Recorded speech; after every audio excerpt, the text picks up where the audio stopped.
Brother Vincent Panya Junior, anya ako yung mga pangutana paggikan sa mga tagalain nga planeta nga mga tao nga kani ba kuno si Jesucristo unsa man kuno ni sa kalibutan, hari ba kuno niya o Dios dinhi sa kalibutan.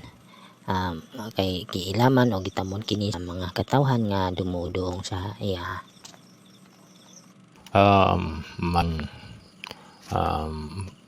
Pagbati kay imuhang pangutana no.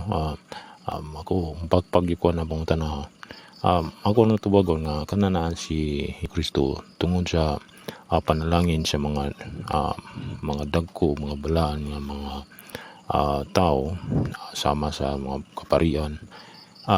Napamatud-an nga siya nahimo nga hari o pinadala gikan sa Dios, pinagi sa espiritu nga nasanib sa iya. Siya ug ang espiritu nahimong sana nga mao nga amahan. Tungod kay kung way espiritu nga gikan sa amahan, wala usab siya ana nga posisyon na. Sama sa hari sa Britanya, gitamon sila nga hari ug rein na dito tungod sa bendisyon sa ilahang mga kaparian o pagtamod sa katawhan. Kung walay pagtamod sa katawhan, dili ka tawgon nga hari. Brother, kana kuno si Jesucristo wala kuno na siya natagna sa propeta. Ang kana kuno siya hinimo-himo lang kuno na si Jesucristo. Wala jud kuno na ingon na natagna. Kay sama sa pangutana sa uban nga pinakagamhanan kuno ang muamot. Way makalupig bisa na siya. Tinuod ba ka na brother?